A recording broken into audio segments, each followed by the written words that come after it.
Good morning, good afternoon, good evening. So we are starting the season 6, session 8. But before that, we'll wish 3 birthday 16ers. Tanku with or without mop, Gita, Sriram, and our Dubai man from the center point. Happy birthday, all of you. Thank Happy you. birthday. Happy birthday, guys. Happy birthday, Tanku. Happy birthday, everyone. I have to say everybody's present. Monty's wedding anniversary, no? Oh, but this is a happy birthday thing. Okay, Tanku, we want to say a few sentences, not more than 3. Not more than 3. Thank you very much. 3 sentences. Tanku, 3 sentences. All right. Okay, guys, really nice. I'm glad that I joined this group. And yeah, somebody asked, how does it feel when you spend time with friends and when they talk about you being a wet blanket mop? I don't care, actually. I just love it. I just love it when friends come and I spend time with friends. Just now, V.V. Kumar was here with his brother and their respective wives. And, it's therapeutic, actually, to meet guys. And I just love it. So thank you very much. And thank you for wishing me on this particular day. Thank you. Over to Gita. Yeah. Very happy to be here today. It's lovely to be celebrating it with you all. And as Tanku said, it's a kind of therapeutic when you are wished by so many people. So thank you, everyone, for the birthday wishes. And over to Gautam, right? Yes. Yeah. Happy birthday, Gita. Thank you. So I'll do a WhatsApp group on you guys. I'll say Tanku +1.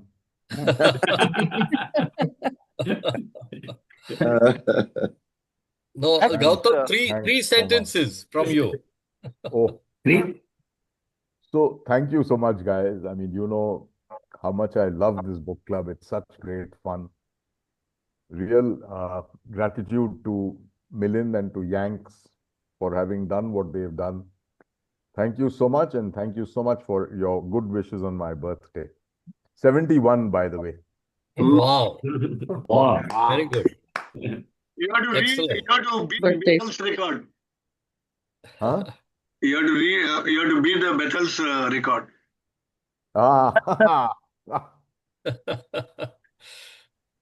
Okay. Okay, now today, as we all know, is a Women's Day. It's all women. So it's a very, very special session for all of us.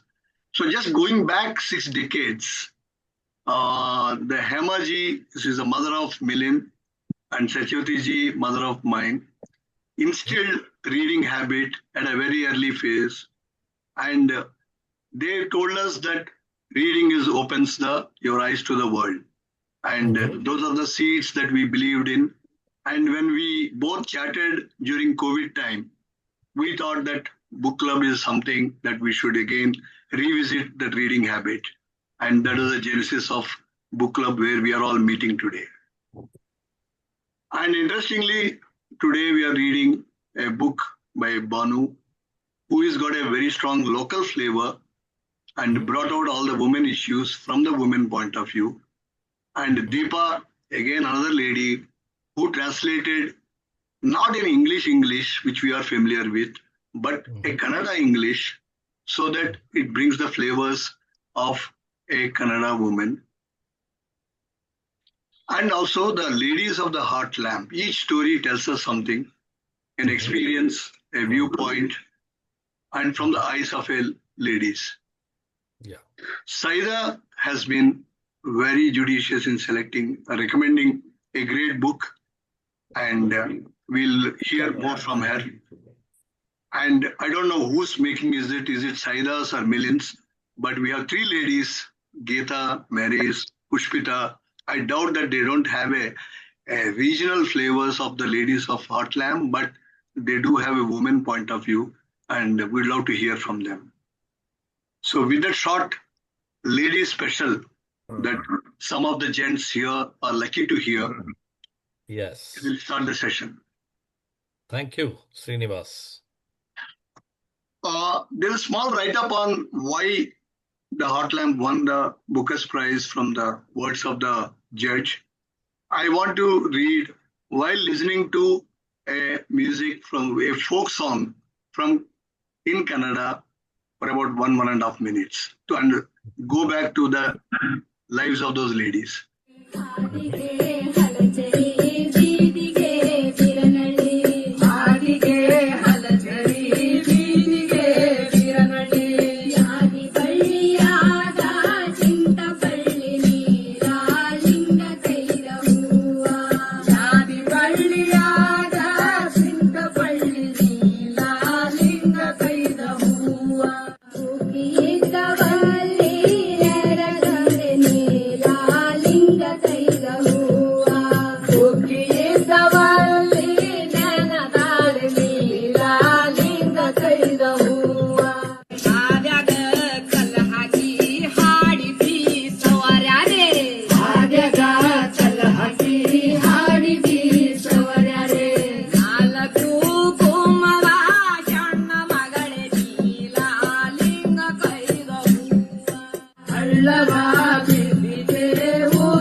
Kannada, this is the song sung by the farming laborer women in Karnataka and narrating their life, their travels, their issues in a beautiful folk fashion. Very nice. Thank you. It sets the stage for the session very well. Srinivas. Over to you, Milind. Okay. So now instead of listening Milind on stage, we listen his voice. The voice for silent sufferers. In Banu Mushtaq, we finally hear the voice of the dear friend whose heart beats for people's pain. To borrow this phrase of the movement, Bandaya Sahitya Sangatne, also known as the Rebel Literary Movement, of which she was one of the founding members. We see this compassion and love for the people, in particular Muslim women, that Mushtaq writes about in her stories. As a friend, she writes from amidst them, for them, through the struggles, details, and complexity of their lives. Deepa Bhashti's beautiful translation shares these stories with a wider audience. Joshua Jones writes, with a tender heart and a sharp eye for nuance, Banu Mushtaq pens stories with deep contextual understanding of patriarchal institutions and with sympathy to the modern realities of contemporary Muslim women. The PEN National Award for this book arrived in anticipation of the International Booker Prize for both Banu Mushtaq and Deepa Bhashti. The award cites Banu Mushtaq as a significant presence in Kannada literature.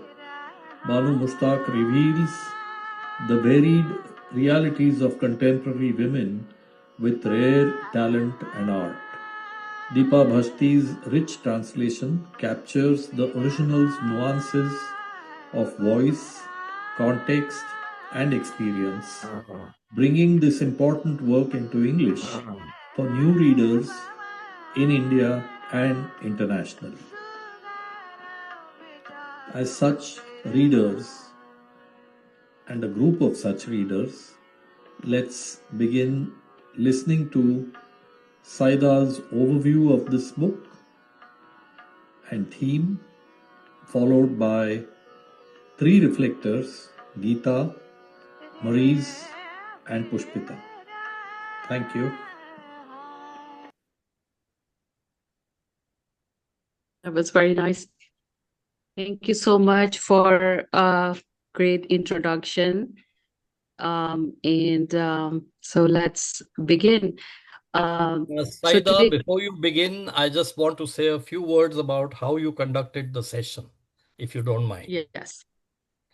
So I just want to point out that these women in majestic splendor that you will see right from this picture onwards is how I've described these portraits at the confluence of artistic creativity and technology that Srinivas has rendered, starting with just their photos. So you will enjoy these as we move along. Saida's book recommendations spanned a long stretch of time, always focused on biographical, even autobiographical perspectives and travails of women. Among them, Heart Lamp glowed, enlightening us all. Providing an overview of this book together with the broader theme, here's our reader of the month, Saida. So please, with that, it's all yours, Saida. Thank you so much. So today I would like to invite you into, can you hear me okay? Yes, we can. Okay. Into a world illuminated not by grand events, but by small, persistent flames. The inner lights of ordinary women navigating extraordinary constraints. The book Heart Lamp asks us not only to observe lives different from our own, but to confront the structures that shape them and the quiet forms of resistance that emerge within them. About the author, Banu Mushtaq is distinguished writer, activist, and lawyer from Karnataka, India. She writes primarily in Kannada and has authored several story collections, a novel, and collection of essays. Her work has received major literary honors, including the Karnataka Satya Academy Award. I don't know if I'm pronouncing it right, the Dana Chintamani Atimabi Award, and the 2025 International Booker Prize, which she shared with translator Deepa Bhashti for bringing Heart Lamp into English. Mushtaq's writing is rooted in lived reality. As both a legal professional and social activist, she engages directly with questions of justice, gender, and power, particularly within marginalized communities.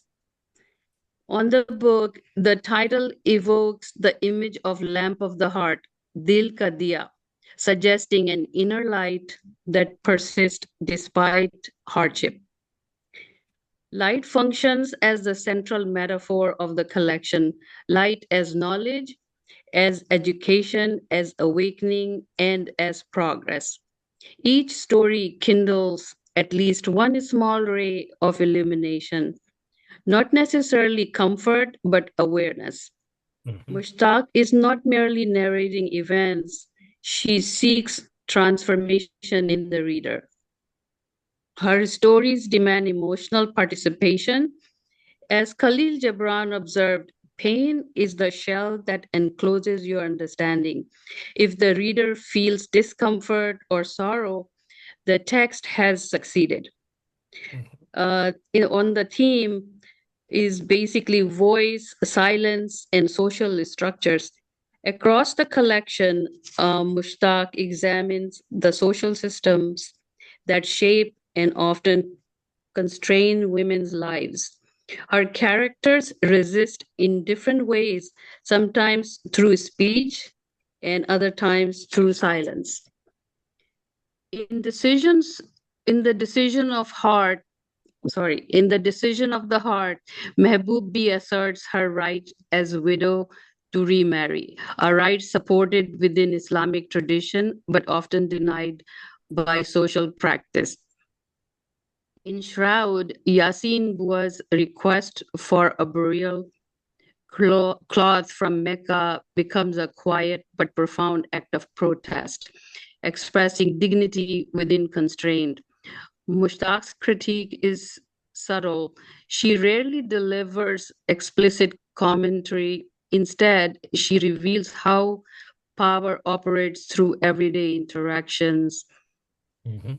Style, notably, Mushtaq devotes little space to elaborate physical description. The emphasis falls on internal conflict, thoughts, emotions, moral dilemmas. Ordinary routines become a site of meaning. Each story forms self-contained microcosm. The recurring image of the lamp suggests that the human soul itself is a source of illumination. Once lit, it can transmit courage, compassion, or insight to others. Even when circumstances remain unchanged, perceptions shift. Yet the collection also invokes a paradox captured in phrase, darkness beneath the lamp. Chirag tale andhera. Although knowledge is valorized and the very first word of the Quran is Iqra, command to read, many characters remain deprived of education or agency. The proximity to light does not guarantee access to it. In scope and context, the stories in Heart Lamp span more than 3 decades, from 1990 to 2023, with 12 selected for translation into English. While rooted in the specific experiences of Muslim women in India, the collection resonates far beyond its immediate cultural setting. It exposes patterns of gendered vulnerability that appear across societies. Global relevance. Contemporary data underscores the universality of the issues Mushtaq portrays. According to the UN Women's 2024 global estimates, approximately 85,000 women and girls were intentionally killed worldwide in 2023. About 60%, roughly 51,000, were killed by intimate partners or family members. This means a woman or girl is killed every 10 minutes by someone in her own household. The home remains the most dangerous place for women globally. Beyond lethal violence, broader measures of gender-based abuse show a similarly persistent pattern. Global public health research estimates that roughly 1 in 3 women worldwide, about 30%, experience physical or sexual violence in their lifetime, most often at the hand of intimate partners. Comparable national surveys measuring violence within the past year also revealed substantial cross-country variations.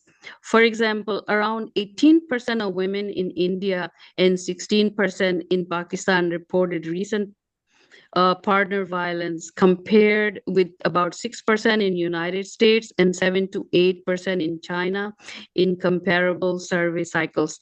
Scholars caution that such differences reflect not only actual risk, but also reporting norms, social stigma, legal protection, and how data are collected.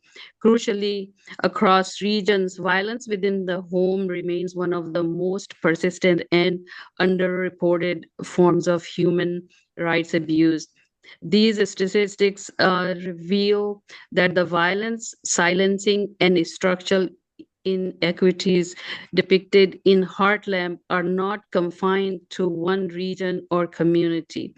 Mushtaq's stories illuminate a global reality, the persistence of gender-based oppression despite legal progress and modernity. In my conclusion, in the end, Heart Lamp does not offer dramatic revolution or easy resolutions. Instead, it offers something quieter but perhaps more powerful: recognition. My final takeaway is that these stories suggest that the most powerful step forward is education, the ability to read, think, question, and understand one's own worth. From that awareness comes the courage to stand up for one's social and human rights.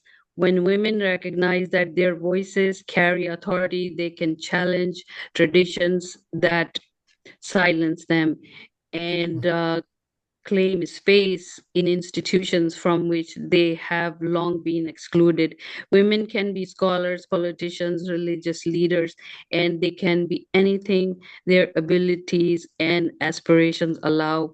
Progress begins when women are not only informed, but empowered to speak, to lead, and to shape the societies in which they live. Thank you so much, Saida. That's a beautifully structured overview and an essay on the plight of women all over the world. And I think you rightly articulated that by calling it Chirag Tale Andhera, that this is creating an awareness or recognition is the best way to get this darkness out of women's lives. Thank you very much for that introduction and overview. So with that, we move to our first reflector for today's session. And Geeta's brief, Saida had given one-line questions or briefs to each one of the reflectors. And I'm just going to introduce Geeta by reading the brief given to her. Saida said, "What are some of your favorite ways in which quiet resistance is offered by some characters in this book?" So, Geeta, please tell us. All right. Thank you, Milind, and thank you, Saida. In January of this year, we attended the Hindu Lit Fest in Chennai and narrowly missed meeting Banu Mushtaq. But I've been wanting to read this collection of stories from Banu Mushtaq, which won the Booker Prize. And so when Milind suggested that I be a reflector, I immediately agreed because I knew for sure that I was going to read this book. So thank you, Milind. Okay, let me read through what I've put together. In Banu's Heart Lamp, I wanted to make, first of all, I wanted to say Banu's and not Mushtaq's because I wanted Banu's name here instead of just her surname. In Banu's Heart Lamp, resistance is rarely loud or revolutionary. Instead, many characters, especially women, push back through small personal choices that reclaim dignity, autonomy, or hope within restrictive social structures. So here are some instances of quiet resistance across the stories. Stone slabs for Shaista Mahal. In this story, I did not find any mentionable instance or instances of quiet resistance being offered by any of the characters in the story. However, a few mentions of maybe quiet resistance. Zeenat's thinking about her newly acquired husband. She had married him about 10 months earlier. Not a Pati Devata, her home person, not her Yajamana, her unwillingness to give Mujahid, her husband, an elevated status. Her dislike of the Muslim way of thinking that the husband is God on earth for a Muslim woman. And I need to read that. Her resistance to any religion, not just the Muslim religion, accepting that the wife is the husband's most obedient servant. When Zeenat finds that Iftikhar has married again just 40 days after Shaista's death, she tells Iftikhar that all his statements of love for Shaista did not make sense to her at all. She tells him, don't repeat the declarations of love you made to Shaista to her, that's the new wife. It's okay if you do not get a Shaista Mahal built or make arrangements for stone slabs to be put all around her grave, but if you're eternal and... Can you move to the next page, please? Oh, there's some text missing.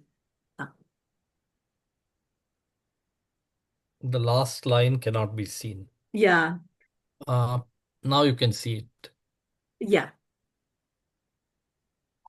But if your eternal and intense love reaches her where she is,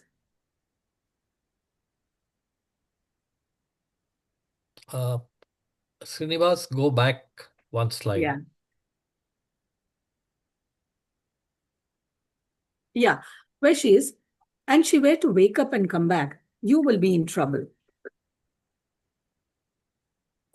Black cobras. Amina's secret tubectomy, control over her own body. This is resistance through bodily autonomy, not confrontation, but action. Her decision is a quiet but profound act of self-assertion. It challenges both marital authority and religious patriarchal control without overt rebellion. One of the most striking examples. Amina has already borne many children. Her husband refuses contraception. She quietly leaves home to undergo sterilization without his permission, and she makes him look after the children while she is away. Women's silent contempt towards abusive men. After tragedy strikes, the neighborhood women do not openly protest, but they withdraw respect from a man who misused power. Their disapproval is collective but unspoken. Social isolation becomes punishment. There's one more line. This shows how community silence can itself become a resistance. Heart lamp. Mehroon choosing to live for her child. Abandoned and pushed towards despair, considers suicide. Her daughter's embrace stops her. She does not revolt publicly. She does not change her circumstances immediately, but she refuses to disappear. Her survival itself becomes defiance. The story emphasizes resilience and hope, even when the lamp had been extinguished. Refusal to return to oppressive marriage. When Mehroon goes back to her maternal home, her brothers pressure her to return to her husband for family honor. The pressure reflects social expectations of female obedience. Her reluctance and emotional withdrawal signal resistance. She cannot openly reject them, but she also does not willingly comply.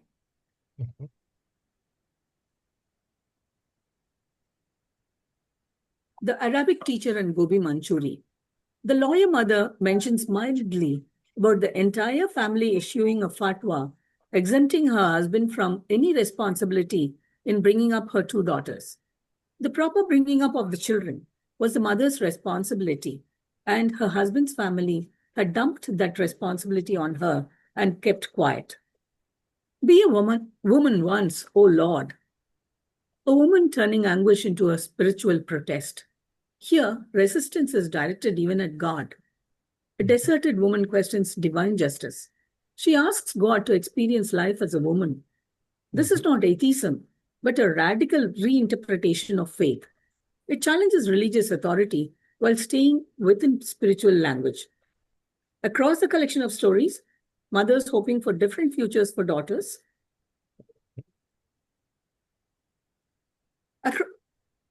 Across stories, many women endure suffering themselves, quietly invest in their daughters' education or independence.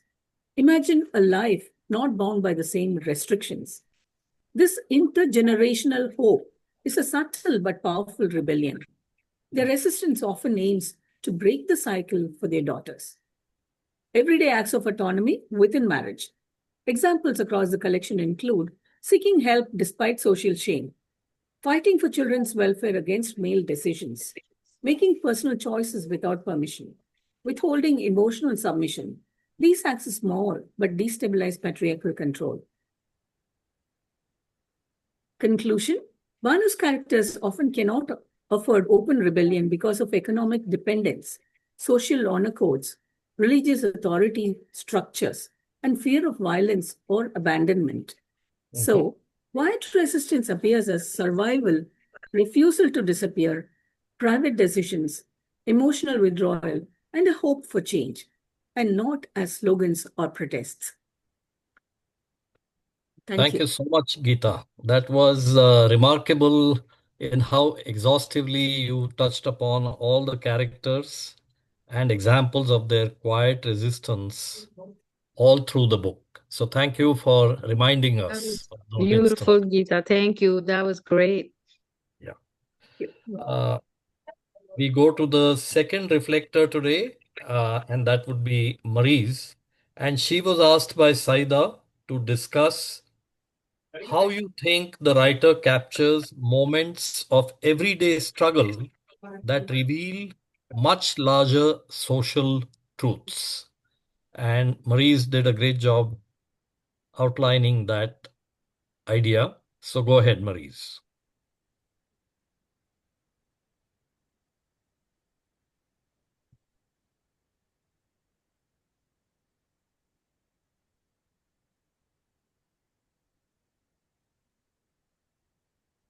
I don't think Maryse was ever on the line, is she?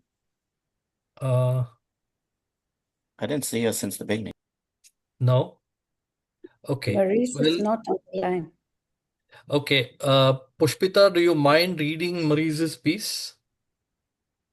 Sure. Should I pull up the one I have? No, there. You can see it. Oh, okay. Sure. Maybe she just dropped off momentarily and is coming back, or what? I haven't seen her No. come on from the very beginning. Yeah, Oh, she okay. hasn't been on since the beginning. All right. Okay. Okay. Go ahead, Pushpita. Okay. What makes Heartland powerful is it quietly lets ordinary moments do the heavy lifting. These moments happen inside kitchens, courtyards, bedrooms, and we can all relate to the emotions and context. The social truth shows up in the gestures. She doesn't have to say it out loud. I'll focus on two social truths, social power and economic power. Call out some moments captured in the book, and then share moments I see around me that share the same truth. One, everyday moments that show the power dynamic within a society. It could be based on gender, education, income, class. Some examples, a meal, who eats first? A conversation about school fees, who controls money? A husband coming home late, who's allowed to be angry? A woman hesitating before speaking, who interrupts whom? A woman dismissing a promise made to a woman of a servant class, who must keep silent till the day they die? And this translates easily to my world. Think about who carries the invisible labor in a household. Srinivas, do you want to just move that slide, please? Yep. Who steps back from a career temporarily? Who apologizes more in conversations? Who absorbs emotional responsibility? What makes, sorry, I think you have to go back to the cultural scripts differ, the microdynamics feel familiar. 2, everyday moments that show the economic strain and the different implications on people. In the book, these scarce economic conditions were tied to dowry pressures, responsibility to feed and care for children, limited mobility, dependence on male earners. On the side of abundance, we saw families with legacy income or well-paid professionals, both men and women. The anxiety of waiting for money, the humiliation of asking, the calculation before buying something small, the ease of paying for a community event, the guilt of not providing for someone in need when you have so much. Some of those examples in Western contexts, it appears in student debt, childcare costs, gig economy instability, the quiet tension of being one paycheck from crisis, the comfort and sense of entitlement when you come from wealth. Different economies again, but same emotions. What I love about the book is its nuanced approach. Mushtaq doesn't usually paint men as caricatures, nor does she present women as flawless heroines. And there's both strength and playfulness in the most oppressed. The nuance travels well across cultures. It prevents the story from feeling about them. It starts to feel about us. Thank you so much, Pushpita. You read it very effectively for Maurice. Thank And you. I must Maurice say, would have done a much better job, but what to do? She's not here. yes. But I think she again did it so well to Yeah, take it's instances lovely. within the book and take them to these larger social truths across continents and across different countries. So Yep. please thank her if you talk to her, and I will do the same. I'll send her a message. Yep. Yeah. Thank you. Thank you so much. So now we have our last reflector, and you see her in her splendor in this picture. And she was asked by Saida to discuss how does Heart Lamp illuminate universal human experience? Okay. So let me repeat. How does Heart Lamp illuminate universal human experience? Go ahead, Pushpita. Yep. I have to start by just saying that it took me a while getting used to the flow of reading the book, not just because of the brevity of short stories and because we've just been so used to reading these long epic books, but also the translation with an accent. And as the chair of the Booker Prize said, a radical translation which ruffles language to create new textures in a plurality of Englishes. The translation at times appears literal, preserving the words and phrases of the original language. Once I got past that, I could focus better on the content and nuances of each story. While most of the stories pull a leaf out of the lower socioeconomic Muslim community in Canada, the issues visited weave a universal thread of everyday lives of women and girls in a patriarchal society. Clearly, these themes are close to the author's tireless championing of women's rights and protesting against caste and religious oppression.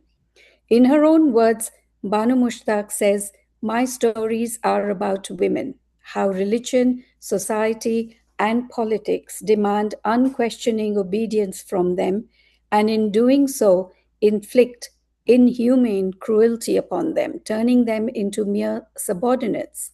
My heart itself is my field of study." Some of the short stories are built on simple ideas encountered in daily lives, like getting a birthday dress ready for an 8-year-old girl, while others could be complex life situations like infidelity, continuing to impregnate the wife while ignoring the duty of care for the rest of the family by the head of the family, or parents forcibly getting young girls married and then buckling under societal pressures to not stand by them when they reach back out due to abuse by the husband.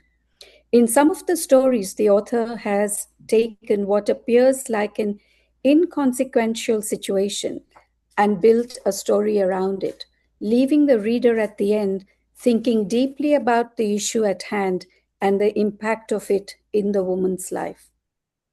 The book illuminates the universal experience by exploring themes that resonate deeply across cultures and individuals, such as love, loss, resilience, self discovery, especially by women in an oppressive environment.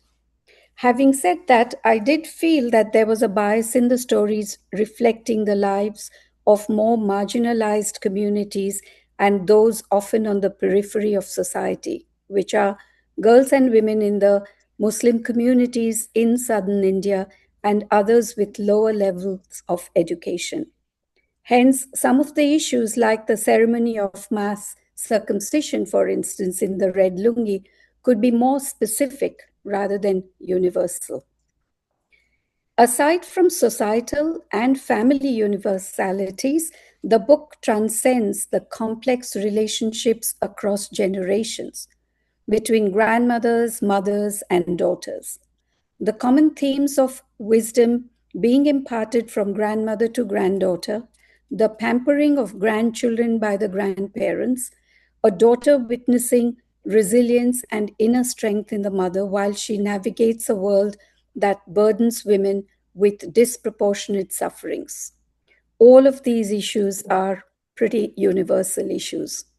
When the lamp inside a woman's heart extinguishes, no one from the exterior world around her even notices it.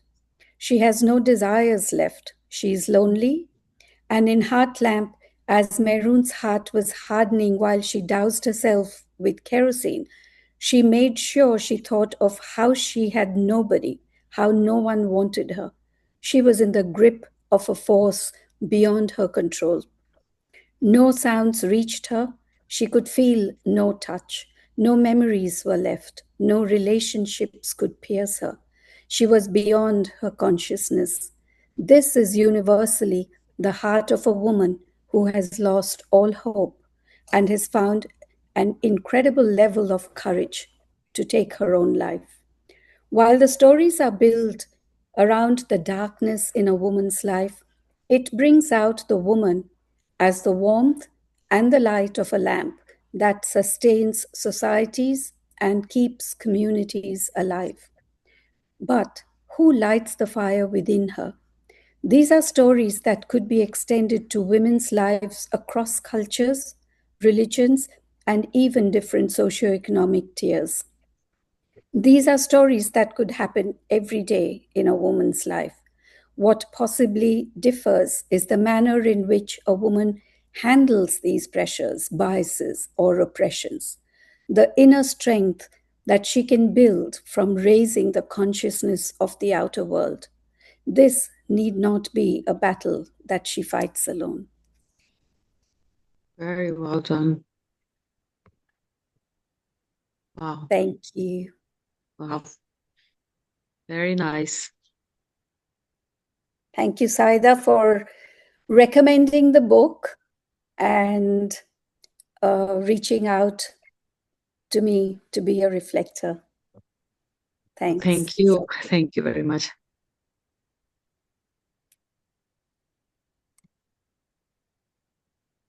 Where is everybody? There are subtle forms of repression across societies. I have dealt with a fair number of Koreans and Japanese, especially Koreans, and a few Japanese. The status of women in both these societies are very, very, very sad, especially if a woman is single or divorced.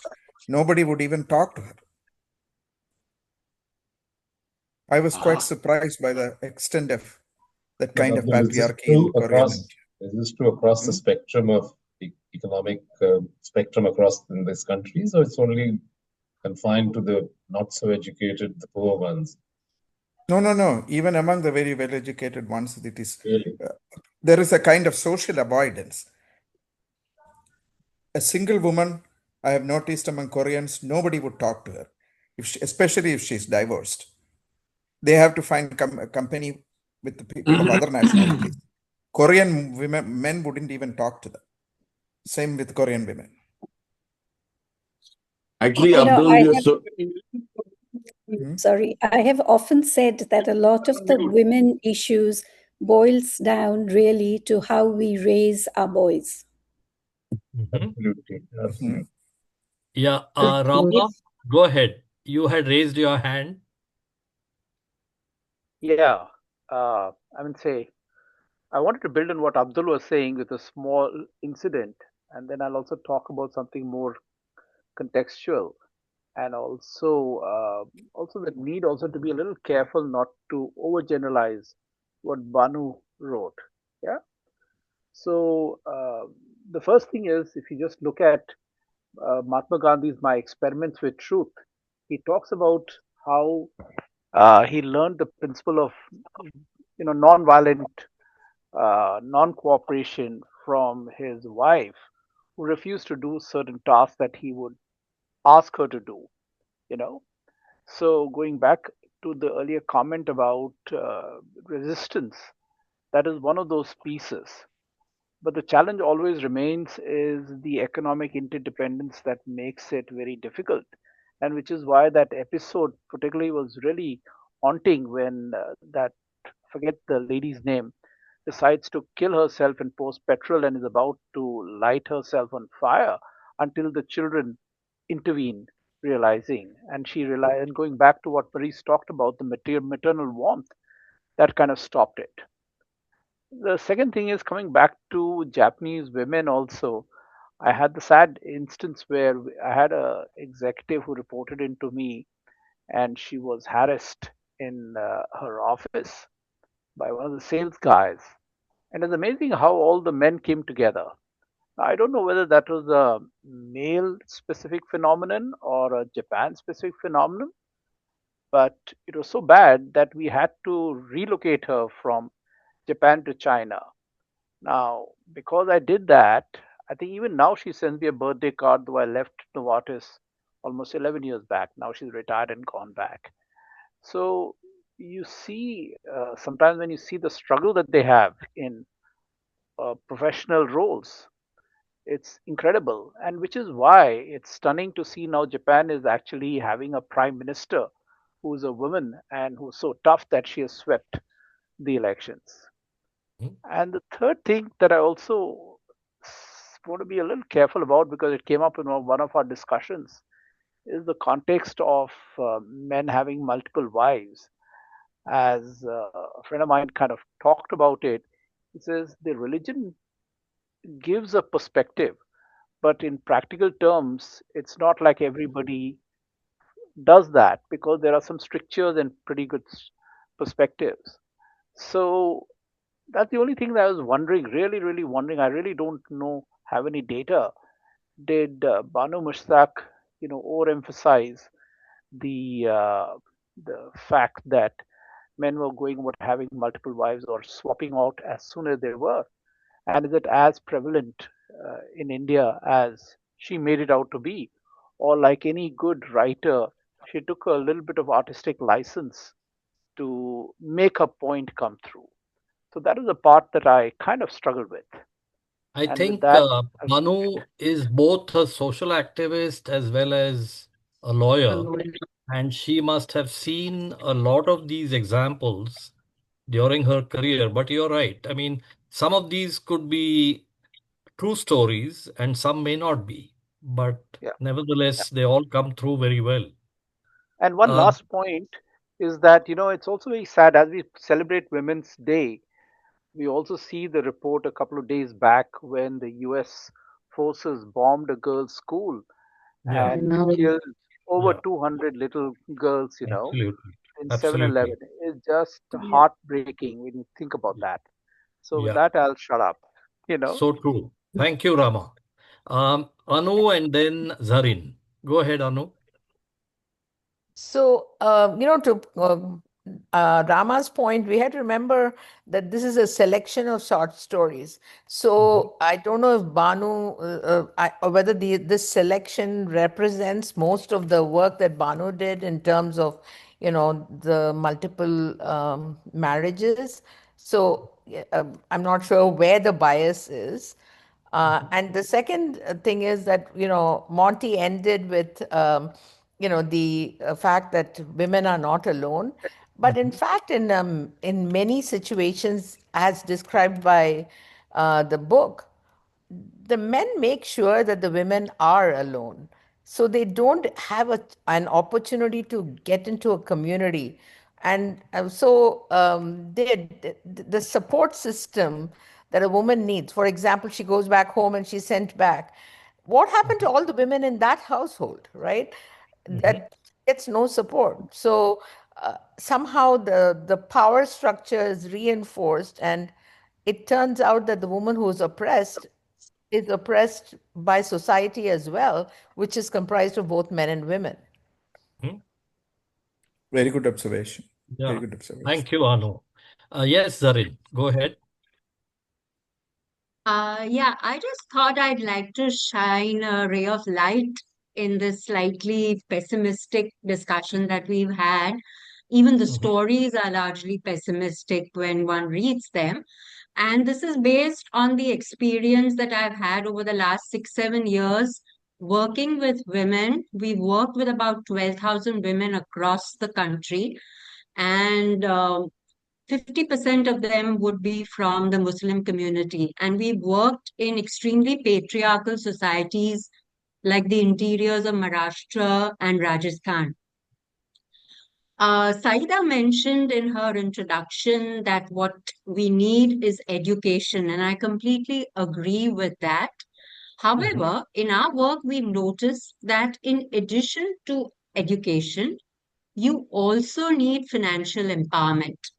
And the work that we do is really training rural women to start multiple small businesses. And these businesses could be as simple as having 5 goats in their backyard. And those goats are then, they kind of sell them. And the minute a woman starts earning money, the dynamics in the family, in the society, in the community completely change. These are women who are very often illiterate. They have hardly done class 2 or class 3. So more than education, we've realized in our work that really a financial empowerment is what is critical. And the minute a woman is financially empowered, the way the family sees her, the way the community sees her, the kindred spirit that comes between the women, all of that changes and the dynamics change. So even in Banu's stories that I read, most of the women were not really financially empowered. Most of them were housewives sitting at home. So if we work together to financially empower women and girls, then I think society changes dramatically and quickly. Thanks. Yeah. Thank you, Zarin. I just wanted to add that in the good days of the Grameen Bank, what Muhammad Yunus did was give all the money to the women, and that went a longer way than trying to give aid to men in the households. Yes, Vinita, go ahead, and then Nani. Yeah, since you just raised this issue of Muhammad Yunus, I'd just like to add to that first, and that is that he did try to empower women. But unfortunately, the women were treated very badly, and they were later on, the men took the money away from them. So in fact, it resulted in a lot of violence also against women. So it is sometimes, while you're trying to empower women, maybe through whatever means, it may be whether it is economic or otherwise, the men use a lot of violence on them. And that is what happened in the case of Muhammad Yunus. They knew they were taking the money, but they were also made to take the money for them. And if they didn't, they were throwing acid on their faces. So I just wanted to add that. And the other question was regarding the multiple wives. Islam has been sort of bad-mouthed because they allow the taking of polygamy, but of 4 wives, they allow up to 4 wives. But in most societies, unless they are very affluent societies, mostly men do not take more than 1 wife. And it has been seen that in Hindu societies, Hindu men have been found to take more than 1 partner. So to blame Islam only for the multiple wives and that is a little problematic. And in one of the stories that Bhanu talks about also, the woman has objected to that when the person takes the second wife. True. Thank you, Vinita. That's yes. Yeah. Thank you. Nani, go ahead. I was just a reaction to Rama's comment about just because we don't see it, we don't know anyone who has multiple partners, it doesn't mean that it doesn't exist. We don't know that many people in that strata of society. So just because we don't see it, it doesn't mean it's not there. That's one. And I think sometimes we get away from finding solutions to things just because we've not experienced it or we haven't seen it. Why is it? I mean, if women are 50% of the world's population and are incredibly, able to do so many things, why is it that we are still, and I use the word we unjustifiably, because it's much worse where people are less educated and have, a socioeconomic strata which is, doesn't give them the ability to push back. But it's because just because there are lots of people that don't experience a particular thing. There are many forms of discrimination or that women face, and there's no one single thing. And if we're going to look for, unless the majority has it, we're not going to address it. That's where the issue comes. If it's happening to a very small number of people and it's a bad thing, it still makes it a very bad thing just because it's happening only to a small group of people. Why is it in the US we can't get past abortion rights? Because women are too busy bringing up the kids and doing everything else. They don't have the time to go out and protest. There's stuff that they have to take care of. So I think we have to find ways as a society, not just women by themselves, but women and people who support them and their families and their extended communities, to be able to roll back some of these things. Women on their own, anyone on their own, any small subsect cannot actually make a change unless everybody else goes along. Very good. Thank you, Nani. Go ahead, Gautam. Gautam? Right. Yeah. See, I was just thinking, in the history of the Homo sapien set, we're talking thousands of years. And the man has always been the more economically, what's it called? The guy who held the, money in his hand. He's the one who went out to get food. The woman was the one who stayed back in the cave, who reared children, etc. And it's been going on for thousands of years. Now, to my mind, society can't pivot very quickly. If you see in the US, the women got the vote in the last half of the 20th century. India got it, I think, a little earlier than that. And the US is considered, rightly or wrongly, to be among the more civilized nations on earth. And we are talking about a pivot happening only in the last 40, 50 years, in a civilizational time frame of thousands of years. If you look at the current situation, there are aspects of what our forebears were. For example, a woman in a village who's completely dependent on financial support from her husband, whether it comes from a job or from a field or whatever. And then I look at my own socioeconomic set, and I see people where the woman says, and she says it very straight-faced and seriously, that he got a job, he got a transfer here, and I came along. And she's also working, mind you. And for all you know, she's given up a job because he didn't want to move. So it goes across what you might call the range of socioeconomics. The woman in the village is left back in a period and our system of thinking of 2000 years. The woman who just follows her husband to whatever, Timbuktu, is today's woman. And she's still showing dependence of a nature that we are trying to say should not exist. Then, of course, there's the homilies. Yes, there is education to be given. We all understand that. But there is a historical context which, if we don't understand, we can't possibly appreciate what Banu Mushtaq is writing about. That's the thought I had. Yeah, thank you, Gautam. And just a footnote to that, that in the data that Saida shared, it was really heartbreaking to see that most of the women who lost their lives did so in their own households, not elsewhere. That's the tragedy. Yes, Anjali, go ahead. So I 100% agree with Gautam and everybody who's gone before. History does repeat itself and sets a trend. I just want to add a fresh perspective. This is based on a lady called Deborah Spa, who wrote a book called Work, Mate, Marry, Love.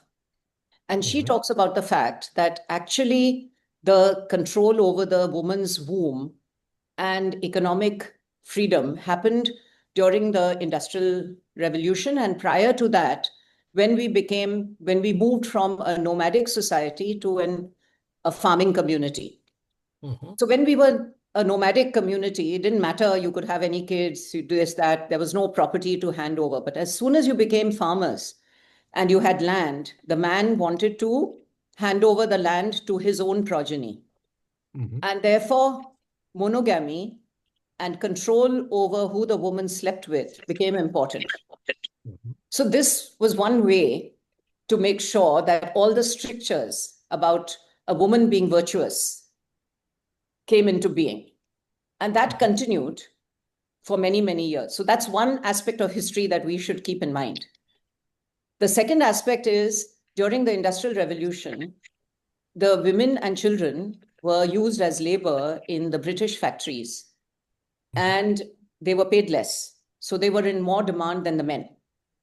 As a result, the men went out of, they were, as farmers, they owned the land and they had physical labor and they had control. But then these women were earning separately. So they passed a law saying that women and children were weak and it was not fair to make them work such long hours and pay them less. So they couched it as if it was actually in favor of the women. But it was to make sure that the women did not have a different source of income. And this is again well documented historically. And that has trend on the fact that women need to be paid equally, and you cannot employ women in this condition, and they cannot go into the army and they cannot do this because they're not physically okay. It all stems from the economic conditions in the Industrial Revolution in Britain so many years ago, just like our emergency laws are a relict of the Irish wars that the British waged. So history does have some stuff, but it's not as far back as Gautam was talking about. It's in the modern era. And the final point, I think, that Nani was saying, that mindset matters. See, there are many women like us who are educated and who earn well, but they leave the management of the money to their fathers or their husbands or their children. So financial independence is not just about economic independence, it is also about taking control over the finances. And some women say that, okay, what I earn is what I earn and what he earns is what he earns. That's not financial independence. And the humiliation of having to ask for something, it's because you feel that you don't have a right to what he earns and that your labor in the household doesn't have anything. And that's what Zareen is talking about, that this type of education, it's not only about empowering the women to earn, which is what Zareen is doing, but her teams also teach the women this mindset change. And that is actually, unless we can make that change, see, there's nothing to force the men to change. The women have to assert this. And then those women have to teach their sons to think in this way. Good. So, I mean, some of us are lucky to have husbands like Ishan, who right from the beginning believed that we are equal partners and who took a transfer rather than make me transfer. No, we are not equal. Pocket Anjali manages the money. No, let's be clear here. Ishan, I think, I'm reflecting on what Mary said about the nuances. While we talk about larger issues about women and all that, these are smaller things what we do. Today, there is an observation in the beginning that good to see more women in this group than men. And I did my simple maths. We are 25 of us and there are 10 women and 15 men. But the feeling here is that there are more women because we are not used to seeing more women in any group. So we felt, so these are all the subtle biases where when we see a woman in the working situations or in any groups, we feel that they're there. So I think still that equality in our perception hasn't percolated even at the level where we are today. We are all supposedly don't have biases, but then we do have. These are small nuances. Yeah, thank you. What you addressed. I just wanted to bring you back to the book very briefly to ask, what did you think about a very innovative way in which Deepa Bhasti translated the Kannada book by retaining a lot of the Indianness. I've never seen a translation do that. So I was wondering how many of you liked it, didn't like it. It's I very, was a very bit nicely done, uncomfortable with especially the it, first Trivi. paragraph. Yeah. Sorry. Sorry, go Trivi. No, I thought it's very nicely done, especially the first paragraph of almost every story. Yes. It's really quite impactful. I thought I like the way she uses double words, chalte chalte, go. That sort of translation. Yeah, No, small, but as small Monty said, things. Indian I wish flavor. there was a glossary. There was a But it was a glossary. bit uncomfortable for me at the beginning. I guess it's a stereotype. You read an English book for the English language. I guess I've grown up thinking I'm improving my English by reading good English books. And then suddenly this was an English book that actually spoke back to me in a local language. Yeah. So it was took me a little time to get used to it. I couldn't understand some of the words, and I tried to Google them, and I couldn't find anything. I wish there was a glossary, because they're originally Kannada words, I suppose, which don't translate easily. Like Saregu, I have no idea what is the Saregu. Does anybody know? Yeah, you're right. I didn't know that either. I still don't I know thought exactly Sarego what was it is. sister-in-law or I still don't something. know it.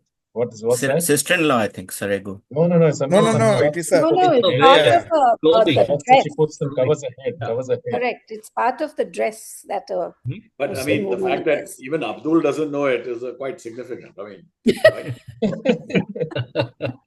God help Because it's us. not a Malayalam word, North it's a Kannada Indians. Kannada. It's a Kannada word. There are quite a few of these words. It was difficult to even understand, to figure out what they meant. Anyway. See, more than the words, it helps you get into the mindset of that community. I think 3 book clubs ago, when we were talking about, old Tamil literature, old this literature, we should actually explore more of this, because we understand communities across India through their literature. And,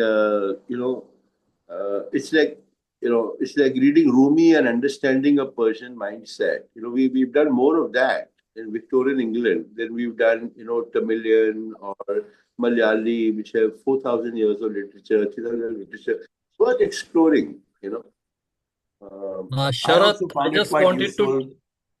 Sharat, I just wanted to tell you that this word Seragu, I didn't look for the meaning, but I sort of in context thought it was this. They say it is the pallu or the decorative loose end of a sari draped over the shoulder or the head. That's what I thought. It's part of the dress. Exactly. It's Contextually, it part was of very the clear dress. what it was, because she covers the head with the Sarego every time. Correct. Exactly.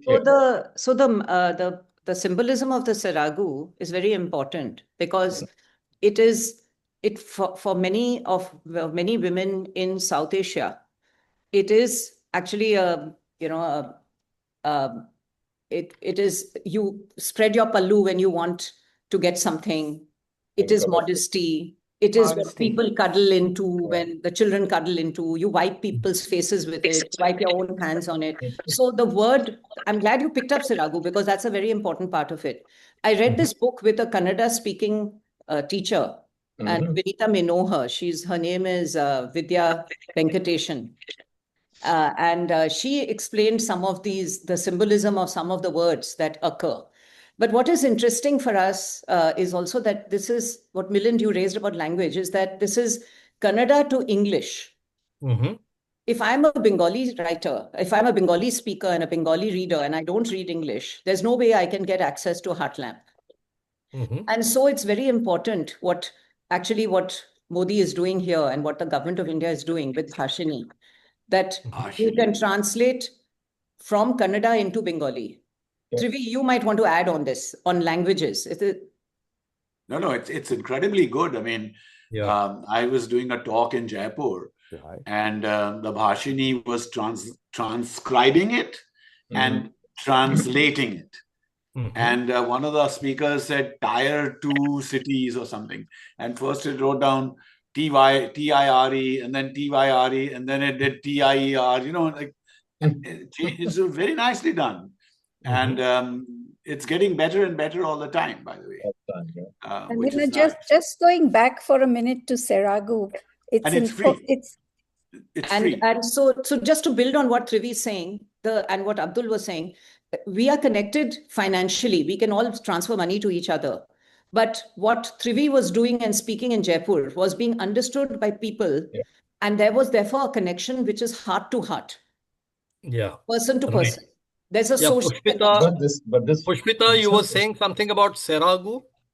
No, all I was saying is we are talking so generally about women in India, but we are so culturally diverse that even every state has a different symbolism, a different awareness, a different societal pressure. I mean, just from the word Seragu, for instance, covering your head in Orissa is a sign that you're married. So only married women cover their head. So every part of India has a different culture. We are like a little mini Europe. So yeah, so it's a bit. I think we have to be a bit cautious when we are just generalizing stuff. Yeah, is what I wanted to say. I also found it quite useful to get to learn all the words like, the Muttavani, whatever, right? All those Muslim words, which I wasn't that familiar with. Yeah. And not only Muslim words, Shankar, not only Muslim words, but I found it very interesting culturally. We are so integrated that it doesn't matter what religion you are, but they refer to the Ramayana or the Mahabharata. Right, yeah. And that was very interesting. It brought back to me a time when I was working for Levers and we had a gentleman from Indonesia visiting. And in talking to him, he said, we learned the Ramayana and the Mahabharata in school. And I was really shocked that this happened in a predominantly Muslim country. But these are like the cultural roots of South Asia. So right in the center of Jakarta is this beautiful sculpture of the Arjuna. chariot and Arjuna and I've seen that. Yes, but Indonesian culture is very syncretic. There was a statue of Hanuman in Jakarta also years ago. Yes. Yeah. But we were earlier talking about only Muslims having multiple wives. Just on a lighter note, King Dasharath had his 3 wives, right? His Kaushalya, Sumitra, Kekeyi. So it goes way back to non-Muslims having. People who had money or Henry power. had 8 wives. Who had 8 wives? Henry. Oh. Abdul, what were you saying? Go ahead.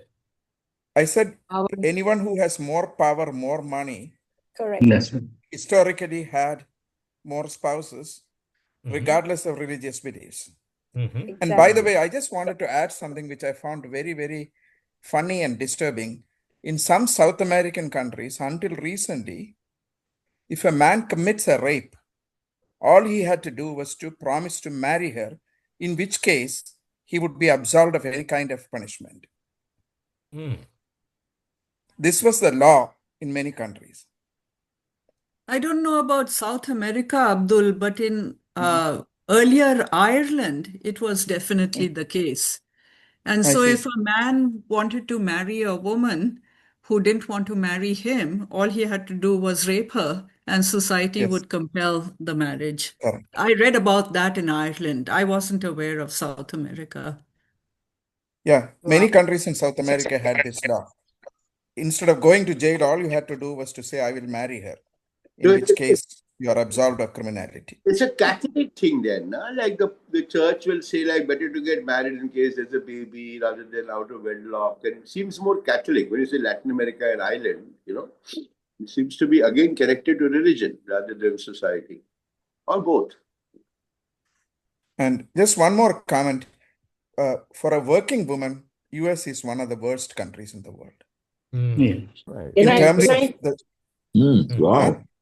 Very little maternity leave. I have spent time in Sweden and Denmark, and I couldn't believe how much more rights women have in those countries compared to the US.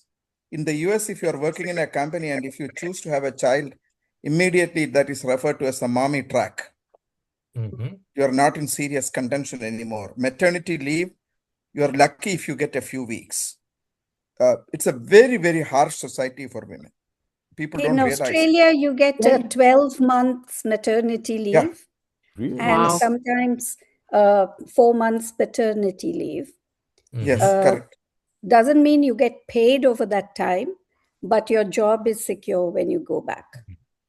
In Sweden, I found the 360 days of leave to be shared between husband and wife, and the husband should take minimum 90 days. And from 18 months onwards, childcare is provided by the government. In the US, if somebody has a middle-level job, the salary will not even pay for daycare.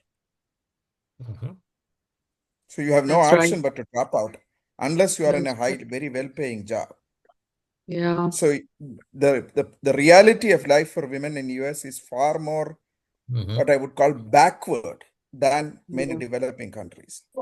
Yep. On the other hand, just to play devil's advocate, I'd Go also ahead. probably have to say that it's much easier to get a job in the US than it is to get a job in Scandinavian countries, Canada, Australia. So the maternity leave or lack thereof, I think, has a pretty decent correlation with job availability as well.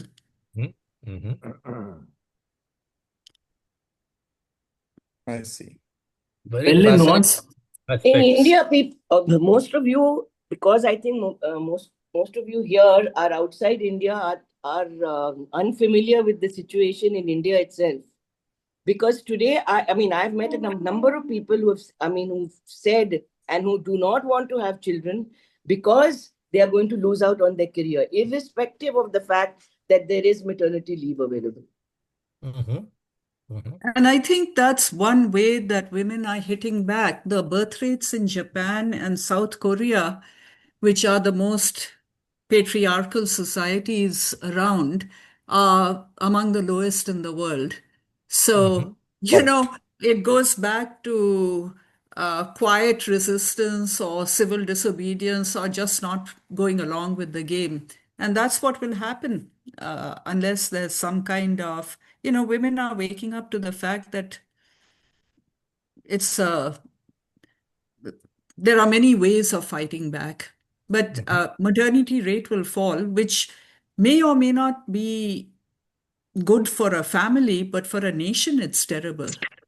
Yeah. But Nidhi, there is an economic reason behind it. I think cost of education and cost of childcare has gone up. I think, look at it. I think everything has become so commercial everywhere.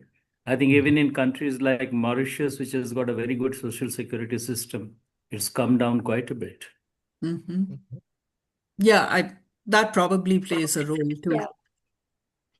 Today in in fact- China, for instance, though they have removed that one child norm, the women they're not wanting to have more than one child. They've got into that frame of mind that one child is good enough, so they don't want to.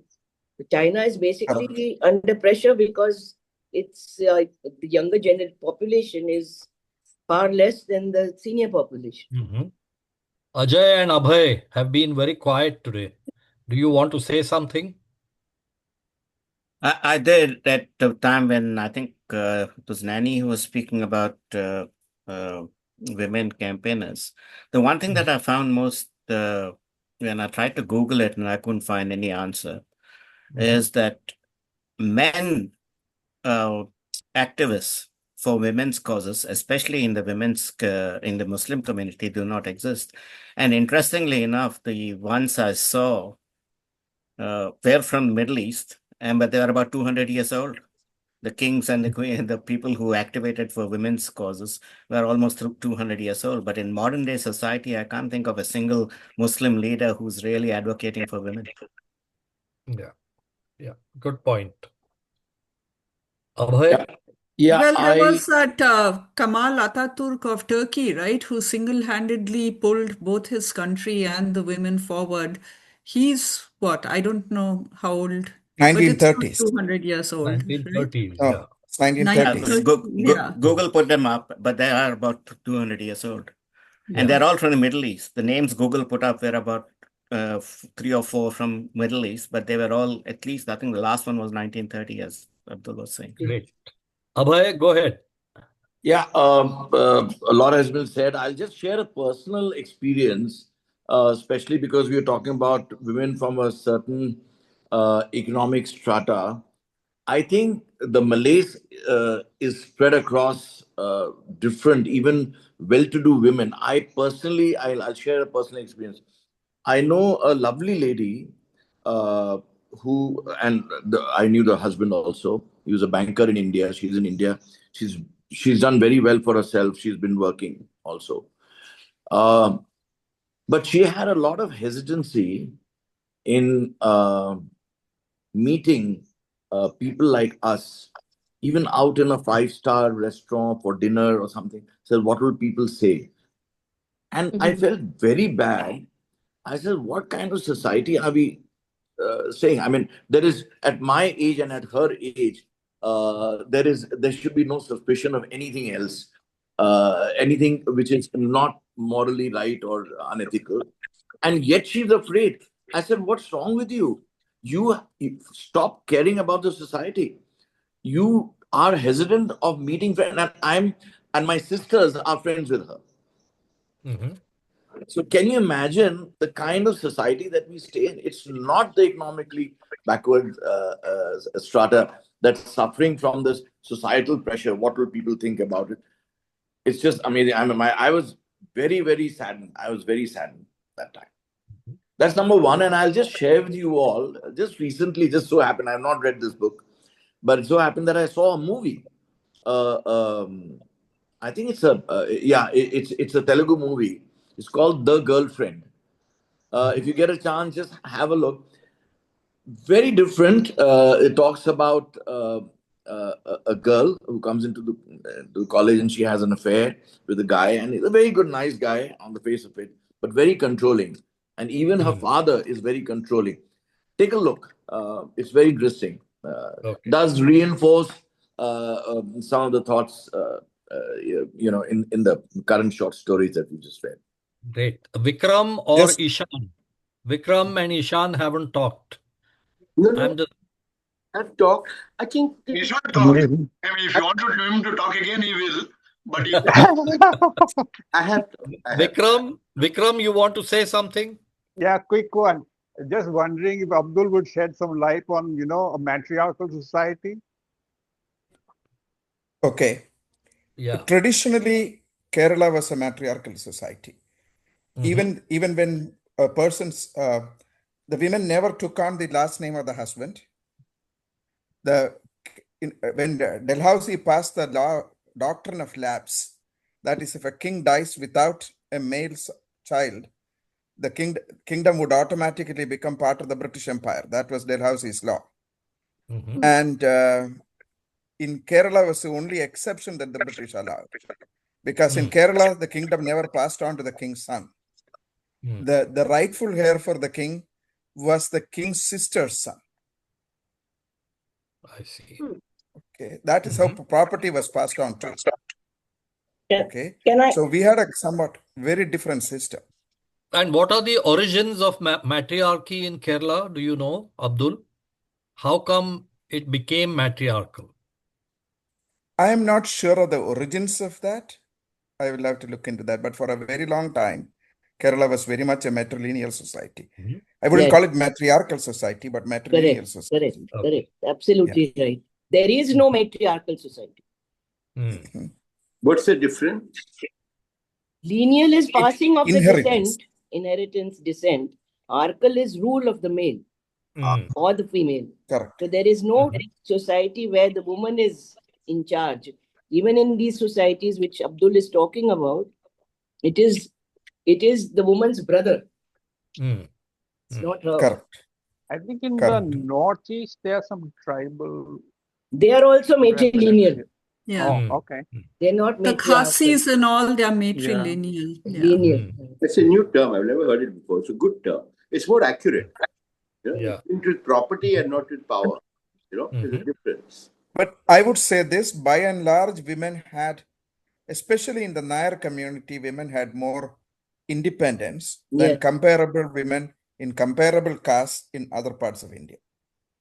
But even these societies that you're talking about, if you look at it from the point of view of what Anjali had said earlier, they also have lost out now because of the development of private property. The men today, when they earn their own, when they have their own property, they don't pass it on to their sisters' children. Then they do it to their own children. Correct. Any concluding thoughts about the book? It's almost time for us to wind down this great session. To ask Saida for her remarks on why she chose this book, what experiences from Pakistan. I only know very, very liberated from Pakistan women. I mean, their husband is really scared of them, you know. Actually, Ishan, to your point, Saida had recommended all three very good books from different times, and we voted and chose this one out of three. But Saida, if you want to add anything about this particular book, go ahead. Well, I thought that it was I think it is very meaningful, and I go for things which kind of like which I can remember. I thought it had a little bit of like the effects of like Kite Runner, you know, it was a good impact and very simple, and also that it wasn't a very thick book. So I loved it, you know. I just when I read even like first and the last story, I think that was just very, very close to the heart, you know. So Yeah. Yeah, when you ended the book, you had to end on a heavy heart. It yes. wasn't an easy book in some Yeah. ways. But on the, I would recommend if you haven't seen this movie called Huck. It is very good book, a very good movie based on true story, and it just tells you that how education, not just your regular education and you know school, but even like the religious knowledge is very important for women, you know, Muslim women, because their livelihood depends on it, like all, you know, all these, you know, men coming up with these ideas of 4 wives or whatever. So how they can, there is like actually rules for having 4 wives. You have to be like, you have to ask the first wife, so, you know, like you have to get the permission to do that and all that stuff. But you know, there is they need to be educated even for you know, about the Islamic laws. So that is a very good movie, I thought, you know. I recommend. It's a very, I've seen it. It's a very powerful movie. Yes. Milan, can I suggest we should have more books like this, the India-focused ones, so that we understand culturally different parts of the country? Sure. And actually, Suresh, I am really delighted that thanks to this system we came up with of Readers of the Month, that we get to read books across a wide cross-section, and time and again, books from India come up. So one book I remember and I liked a lot was William Dalrymple's Anarchy, you know, which was a very good read. So it keeps happening. But it's not that we ask the Reader of the Month to choose a particular region. But Abdul directed us towards South American literature, and that was another refreshing session. So that keeps happening. Thank you, Thank you so guys. much This was for really good. Very nice.